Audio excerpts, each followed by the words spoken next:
We all know that David Haye is desperate for a fight with Anthony Joshua, and he's been calling for it for some time. I'm sure he'd take it in a heartbeat.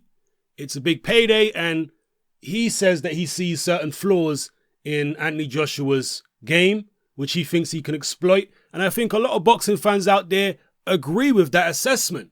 Some disagree, some agree. Some people are saying, well, let's see David Haye against some decent quality opposition, because we need to find out if he's still the same David Haye of old. If he's the David Haye of old, then maybe he'll beat Joshua. But you can't really assess where David Haye's at as a fighter when you see him fighting people like Damori and Jurjai. That's what a lot of people feel. I'm not saying that's my particular view. Perhaps it is, perhaps it isn't. But I'm just telling you the view that's out there being expressed by a lot of people. Now, David Haye was talking on Sky Sports after the Wilder-Arreola fight. And he said he was talking about the rankings, the Sky heavyweight rankings.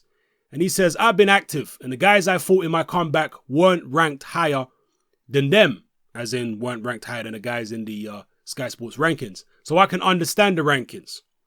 Obviously, I think I'm the best, but Tyson Fury beat Vladimir Klitschko and Klitschko beat me. Deontay Wilder is unbeaten in 37 fights. Alexander Povetkin only ever lost to Klitschko. Luis Ortiz is also unbeaten.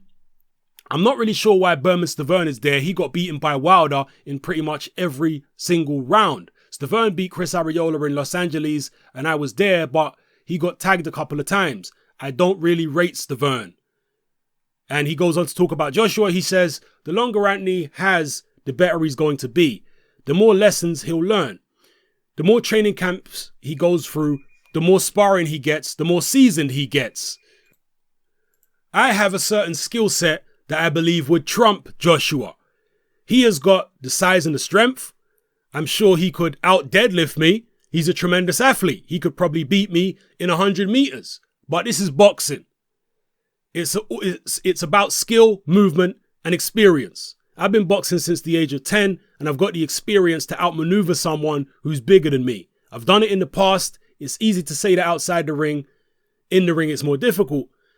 Joshua is one of the top fighters in the world. He has the world title for a reason. He had the Olympic gold medal as an amateur. As a professional, he's got 100% knockout ratio, and he's done everything he needs to do. So there's David Haye talking about Joshua, talking about his place in the Sky heavyweight rankings. And obviously, I'm going to take issue with what he said about the Sky heavyweight rankings. He criticized Berman Stavern for being in the top 10 of the Sky heavyweight rankings. And I think that's fair to criticize Berman Stavern being there. Perhaps that's a political decision by Sky, because they have to try and justify Berman Stavern as an opponent on pay-per-view for Joshua on Sky Sports box office. So they're going to put him in their top 10, aren't they? Even though he's only had one fight since losing to Deontay Wilder. And that fight was a win over a journeyman in Derek Rossi. Does that really warrant a top 10 rating in the Sky World Rankings? Not really. But having said that, David Haye hasn't fought a ranked opponent, a serious opponent, since Derek Chisora. When was that? Back in 2000. God, when did David Haye fight Chisora? Was it 2012, 2013? I mean, it's a very long time ago. We're talking about 4 years ago, 5 years ago? So David Haye has been even longer without fighting a top fighter than Berman Stavern has.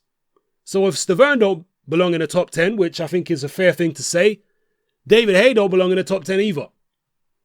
That's what David Haye is not talking about. I mean, to be fair, David Haye is not coming off a loss, although neither is Stavern. Stavern has had one fight. And I'm telling you right now, people, Derek Rossi is much better than the two guys David Haye just fought. Oh, yes, he is. I'm telling you right now, Derek Rossi would beat Mark Damori or Arnold Jurjai. So anyway, as far as what he said about Joshua, he says Joshua's a tremendous athlete and he can probably run 100 meters faster and deadlift more. I'm sure he can. Joshua is a phenomenal athlete, an absolutely incredible athlete. But as David Haye says, this is boxing. Boxing is very specific. It's not about who can deadlift the most. It's not about who can run 100 meters the fastest. I remember when Vladimir Klitschko fought Corey Sanders. And I showed the fight a year or so after it happened to a friend who had never seen the fight, who's not even a boxing fan. So he didn't know the outcome. And when he saw the two fighters in the ring, Corey Sanders being nearly 40 years old and looking very flabby against Vladimir Klitschko, who had the body of an Adonis, when he saw the two of them in the ring, he was like, wow, this fight's a joke. That big guy is going to kill the other guy. And obviously what transpired shocked the life out of him. He couldn't believe that this flabby old man was knocking this giant Adonis all around the ring. He couldn't understand it. But that's the reality of boxing. It is about the timing, the technique, the experience, and what have you. Don't get it twisted. Being an athlete, being a good athlete always helps. But there is no substitute for skill. You either have it or you don't have it. If you don't have it, unless you're a Roy Jones Jr. level freakish athlete, which is really a once in a generation type thing or even once in a lifetime type thing, unless you're that type of guy, then lack of technique tends to get exposed sooner or later.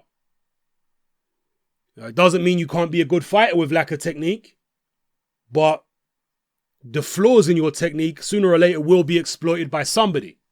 Then again, the same could be said about fighters who have the technique and the skill, but don't have the athleticism and are not in good enough condition. James Toney, I think, would be a good example of that. He's a guy who always had the skills and the technique, but because he was in terrible condition a lot of the time, his career suffered many, many rocky moments and bumps and what have you, because of the fact the guy wouldn't stay in shape. So you could say it works both ways, basically. You could say there's no substitute for skill, but there's also no substitute for being an athlete. Ideally, you want somebody who is a great athlete and they're very skillful and they have the technique. That's what you want, ideally.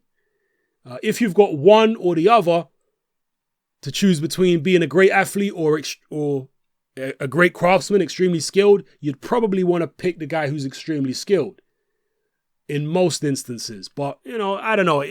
Style matchups are very complicated scenarios. You could have a guy that's very skilled going up against the guy who's not as skilled, who's just a complete powerhouse, and the powerhouse takes out the very skilled guy. Think about George Foreman when he fought Ken Norton. George Foreman is some wild, swinging, caveman type fighter. Norton had a far more refined style. He wasn't exactly a stylist, Norton. He wasn't the most refined guy technically, but he was certainly more refined than George Foreman. And Foreman fought many fighters who were technically better than him. I mean, it's not hard to get technically better than Foreman. He fought many guys that were technically better than him, but walked through those guys for the most part because of his immense physical strength and punching power and his ability to land his heavy shots on his opponent's chins and what have you. So anyway, I'm digressing wildly here, but let me know what you think about David Haye's comments. Do you agree? Do you disagree? What do you think about what he said about the Sky rankings and the stuff he said about Joshua? Does he have the skill set to trump Anthony Joshua, as he put it? Let me know in the comment section below, people. It's your boy Hatman, I'm out.